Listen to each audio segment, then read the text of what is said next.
అనాథరక్షక ఆపద్బాంధవ గోవింద గోవింద. దోస్తులు, ఇది ఒక అద్భుతమైనటువంటి కథ. ఖచ్చితంగా వినండి. అందరూ బాగుండాలి, అందులో సుజాత కూడా ఉండాలి అని కోరుకుంటూ మనము శ్రీనివాసుని ఆశీస్సులు తీసుకుంటూ వీడియో మొత్తం చూడబోయే ముందు ఒక లైక్ చేసి ఓం శ్రీనివాసాయ నమః అని కామెంట్ చేసి ఈ కథ మొత్తం విందాం. ఒక అద్భుతమైనటువంటి కథ విన్నామనేటువంటి తృప్తి మీకు మొత్తం వింటే ఖచ్చితంగా కలుగుతుంది. ఓకేనా? ఏంటంటే ఒక అందరూ ఉన్నటువంటి అనాథ అంటే ఎవ్వరూ లేనటువంటి వాళ్ళు కాదండి, అందరూ ఉన్నటువంటి ఒక అనాథ. ఆ యొక్క అద్భుతమైనటువంటి కథ మనం ఈరోజు చెప్పుకోబోతున్నాం. ఆమెకి తల్లిదండ్రులు లేరని కాదు, ఉన్నారు. భర్త లేడని కాదు, ఉన్నాడు. బిడ్డలు లేరని కాదు, ఉన్నారు. తోడబుట్టిన వాళ్ళు, స్నేహితులు, శ్రేయోభిలాషులు అందరూ ఉన్నారు. తను ఎక్కడో అడవిలో కాదు ఉండేది, ఊరు మధ్యలో జనాల మధ్యలో ఉంటుంది. కానీ దురదృష్టం ఏంటంటే ఇక్కడ మనం చెప్పుకున్నాం కదా, అనాథ రక్షక ఆపద్బాంధవ గోవింద గోవింద అని చెప్పుకున్నాం కదా. అనాథ అంటే ఎవ్వరూ లేనటువంటిది కాదు, అందరూ ఉన్నటువంటి ఒక అనాథ. అయితే దురదృష్టవశాత్తు తల్లిదండ్రులని పోగొట్టుకుందన్నమాట. అండ్ ఇంకా తనతో చక్కగా తన తోడుబుట్టిన వాళ్ళు ఉన్నారు, భర్త, పిల్లలు, కుటుంబం, స్నేహితులు, శ్రేయోభిలాషులు అందరూ ఉన్నారు, లేరని కాదు. కానీ తనొక అనాథ. ఎందుకయింది అనాథ చెప్పనా? మరి స్వామివారు ఆమెకి చేసినటువంటి మేలేంటి చెప్పనా? మొత్తం కథ వింటే మీకు ఖచ్చితంగా తెలుస్తుందన్నమాట. అయితే కొన్నాళ్ళకి ఎవరికైనా, ఇప్పుడు చూడండి, అమ్మా నాన్నలు ఉన్నంత వరకు బిడ్డలు ఉంటారు, కానీ బిడ్డలు ఉన్నన్ని రోజులు అమ్మా నాన్నలు ఉండరు కదా. విధివశాత్తు అమ్మా నాన్నలు ఇద్దరు కూడా కాలం చేశారు, దేవుడి దగ్గరికి వెళ్ళిపోయారన్నమాట. ఇంకా భర్త చూడండి, ఏ భర్త అయితే మనం చక్కగా ఇప్పుడు ధనుర్మాసం చేస్తున్నాం, గోదాదేవి వెంకటేశ్వర స్వామి పాశురాలు చదువుతున్నాం.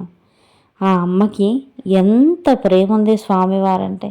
స్వామివారు కూడా భువి నుంచి దివికి దిగి వచ్చారు ఒక అద్భుతమైనటువంటి ప్రేమను పొందడానికి, ఇవ్వడానికి. భర్త అంటే చూడండి స్వామివారిలాగా ఉండాలన్నమాట. భర్త అంటే భరించేటువంటి వాడు, అమ్మా నాన్న తర్వాత అమ్మా నాన్న అంతటి వాడన్నమాట. కానీ చూడండి, తన భావాలు వేరు, తాను వేరు. ఈ మనం కథలో చెప్పుకునేటువంటి ఈ అమ్మాయి భావాలు, తనకి భర్త అంటే పిచ్చి ప్రేమ, కుటుంబం అంటే ప్రాణం, పిల్లలంటే రెండు కళ్ళు. చూడండి, మరి రెండు కళ్ళు లేకపోతే జీవితం ఎంత అంధకారం. అలాగనే బిడ్డలంటే కూడా అంతే అభిమానం అన్నమాట. భర్త, నా కన్న తల్లిదండ్రులు దేవుడి దగ్గరికి వెళ్ళిపోయారు, నా భర్తే నా దైవం, నా తల్లి, నా తండ్రి అని చెప్పేసి చాలా అంటే చాలా ప్రేమగా తను ఏం చేసినా అది ఆ కుటుంబ సౌఖ్యం కోసమే అన్నట్టుగా ఈమె చేసేదన్నమాట. ఆ విషయంలో భర్తకి ఆ అమ్మాయికి చాలా గొడవలు అయ్యేవన్నమాట. తను ఏం చేయాలనుకుంటుంది అంటే ఒక కరాటే, ఆమె ఒక చిన్నప్పుడు కరాటేలో బ్లాక్ బెల్టర్ అనమాట. ఆమె బ్లాక్ బెల్ట్ సాధించింది. మరి అలాంటి ఆ అమ్మాయి ఇంకా పెళ్ళయింది, పిల్లలు, చక్కగా చిన్నతనం అనేటువంటిది వాళ్ళు దాటుకున్నారు. పెద్దరికం అనేటువంటిది వాళ్ళ పని వాళ్ళు చేసుకునేంత ఎదిగారు. ఏం చేస్తాను ఇప్పుడు ఇంట్లో ఉండి, చిన్ననాడు నేర్చుకున్నటువంటి నా కళ అంటే కరాటే, అది నేను కొంతమంది పిల్లలకి నేర్పిస్తాను అని ఒక చిన్న స్కూల్ ఏర్పాటు చేసిందనమాట. ఈవినింగ్ ఒక 5 గంటల నుంచి 6 గంటల వరకు నేను మీకు కరాటే నేర్పబడను అని ఒక బోర్డు పెట్టుకుందనమాట. అందులో చూడండి, సమాజం అంటే సమాజం లేనిదే మనం లేము. సమాజం అంటే మనకు చాలా అవసరమైంది. And at the same time మన అవసరం సమాజానికి కూడా ఉంటుంది.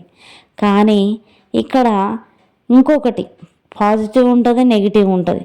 సమాజంలో ఎవ్వరు వచ్చి ఒక ముద్ద అన్నం మనకు పెట్టరు. ఆమెకు వచ్చినటువంటి ఆలోచన ఏం తప్పు కాదు కదా. నేను కూడా, నేను సైతం అంటూ నా కుటుంబం కోసం అంటూ ఆ అమ్మాయి ఏం చేసింది, చక్కగా నేను చిన్నప్పుడు నేర్చుకున్నటువంటి కరాటే ఉంది కదా, అది చంటి బిడ్డలకు అంటే ఐదవ ఐదవ సంవత్సరం నుంచి మిగిలిన ఎవరికైనా నేను క్రికెట్లో కరాటేలో నేను బ్లాక్ బెల్ట్, నేను కరాటే నేర్పబడును. ఇది ఆడపిల్లల యొక్క ఆత్మగౌరవాన్ని కాపాడబడును అని ఒక ఫ్లెక్సీ బోర్డు ప్రిపేర్ చేయించుకుంది, ఇంటి ముందు పెట్టుకుంది. చక్కగా ఎవరో ఒకరు, ఇద్దరు, ముగ్గురు, నలుగురు అట్లా ఒక 10 మంది జాయిన్ అయ్యారు. డే మొత్తం ఉండదు ఈ స్కూలు, ఓన్లీ ఈవినింగ్ 5 to 7 అట్లా నేర్పిస్తారు.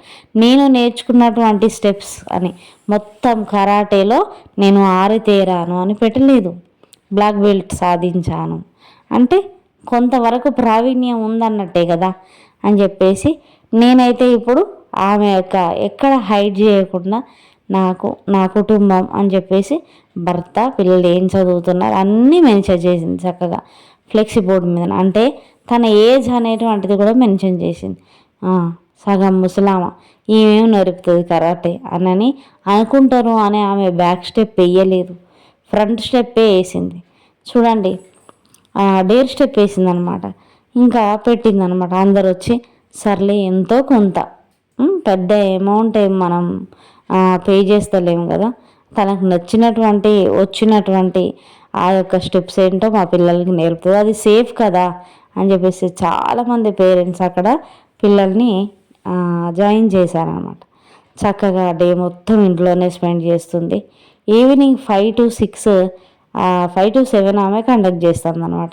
5 to 6 అసలు అయితే 1 hour, అట్లాంటిది ఇంకొక 1 hour ఎక్స్ట్రాగా వాళ్ళకి నేర్పిస్తుంది అనమాట. చాలా మంచి కళ కదండి, ఇది ఉండాలి కదా. అయితే ఒకానొక రోజు ఏమైందంటే, కథ మొత్తం వింటున్నారు అనుకుంటున్నాను, లైక్ చేశారని కూడా అనుకుంటున్నాను. లైక్ చేశారా? తప్పకుండా చేయండి ఒకవేళ మర్చిపోతే. చూడండి, అయితే ఈ యొక్క అందరూ ఒకరు, ఇద్దరు, ముగ్గురు, నలుగురు అలా జాయిన్ అయ్యారు. లాస్ట్కి ఒక 15 మెంబర్స్ అయ్యారు. బాగుంటుంది కదా. ఈవినింగ్ ఓన్లీ 1 hour అని పెట్టింది, బట్ 2 hours కూడా వాళ్ళకి ఆమె వర్క్, ఆమె ఎఫర్ట్స్ పెడుతుంది, ఆమె అక్కడ సర్వీస్ చేస్తుంది అనమాట. అయితే ఒకనొక రోజు ఏమైందంటే, ఆహా నీకెందుకు, పెళ్ళయింది కదా, నీ పెళ్ళం కరాటే చేస్తుందిరో అంటే నా పరువు పోతుంది అని ప్రతిరోజు ఈ భర్త ఇంటికి వచ్చి, ఏమండి వాటర్ ఇవ్వాలా? అవసరం లేదు. ఏమండి అన్నం పెట్టుకు రావాలా? అవసరం లేదు. ఏమండి కూర్చోండి, నాకు తెలీదా? ఇలా చిన్న చిన్న గొడవలు. నీకు ఒకానొక రోజు అసలు ఏమైందండి, మీకు ఎందుకు ఇలా బిహేవ్ చేస్తున్నారని భార్య అడిగింది. అడిగితే నువ్వు కరాటే చేయడం నాకు ఇష్టం లేదు అని చెప్పారు ముఖం పట్టుకొని. అబ్బా, మరి అలాంటిది నేను నేర్చుకునే ముందు, నేర్పించే ముందు, స్కూల్ స్టార్ట్ చేయకముందు ఇవన్నీ మీరు చెప్పాలి కదండి అని చెప్తే, నాకు తెలీదు, తీసేయి, ఇది వద్దు కరాటే మనకి, అందరు నవ్వుతున్నారు వాళ్ళు వీళ్ళని చాలా బాధపడిపోయారనమాట పిల్లలు. ఏం చేసినా మమ్మీకి కరాటే ఉంటే చాలు, మనం ఎందుకు? అరే, కరాటే చేసేది ఒక ఆమె కోసం మాత్రమేనా? కాదు కదా, హోల్ ఫర్ ఫ్యామిలీ కదా, ఫ్యామిలీ కోసం చేస్తుంది ఆమె. అట్లాంటిది ఈమెను ఎవ్వరూ అర్థం చేసుకోలేదు. స్నేహితులందరూ కూడా, మరి అవును అవసరమా, అన్నయ్య బంద్ చేయమన్నప్పుడు నువ్వు బంద్ చేయొచ్చు కదా. స్నేహితులందరూ కూడా ఆమెనే హర్ట్ చేస్తున్నారు. పేరెంట్స్ ఉన్నారు, వాళ్ళ ఫోటో దగ్గరికి వెళ్ళి, అమ్మ నాన్న మీరుంటే మీకు తెలిసేది నేనేంటో, ఎవరు నన్ను క్షుణ్ణంగా అర్థం చేసుకోవట్లేరు, అదే మీరుంటే బోరున మీతో చెప్పుకునేదాన్ని, కానీ మీరు లేరు అమ్మ, మీరు లేరు నాన్న అని అక్కడి నించొని చాలాసేపు బాధపడింది అనమాట. ఇంకా ఆ తర్వాత భర్త దగ్గరికి వెళ్ళింది. వెళ్ళి అసలు ఏంటండి మీ ప్రాబ్లం ఏంటంటే, చెప్పినా కదా అవసరం లేదు నీకు కరాటే. ఓకే, బిడ్డల దగ్గరికి ఎట్లా ఏంట్రా మీరు కూడా బొంగమూతి పెట్టుకున్నారు, మాట్లాడట్లేరు. అవసరమా ఇవన్నీ కరాటే? అవసరమా నీకు ఈవినింగ్ కరాటే స్కూల్? అందరూ ఏంటి ఇది, మీ మమ్మీ మీ మమ్మీ కరాటే నేర్పిస్తుందా అని ఎగతాళిగా మాట్లాడుతున్నారని చాలా బాధపడ్డారనమాట. సరే అని చెప్పేసి, నాన్న ఎవ్వరేమన్నా నాకు నా భర్త, నా పిల్లలు, నా తోడబుట్టిన వాళ్ళు, నా శ్రేయభిలాషులు, నా ఫ్రెండ్స్ ఉన్నారు అని చెప్పేసి నేను ముందడుగు వేశాను. కానీ ఈరోజు మీరే నన్ను వెనక్కి లాగేటువంటి ప్రయత్నం చేస్తూ ఉన్నారు. ఏం చేసేది అని చాలా బాధపడ్డదనమాట. బాధపడి సరే సర్లే కానీ ఈ రోజుకు మొహం కాలు చేతులు కడుక్కొని అదిగో వెళ్ళు, వచ్చింది నీ టైం, ఇప్పుడు నువ్వే అని చెప్పేసి పంపించారు. 1, 2, 3, 4 రోజులు అట్లా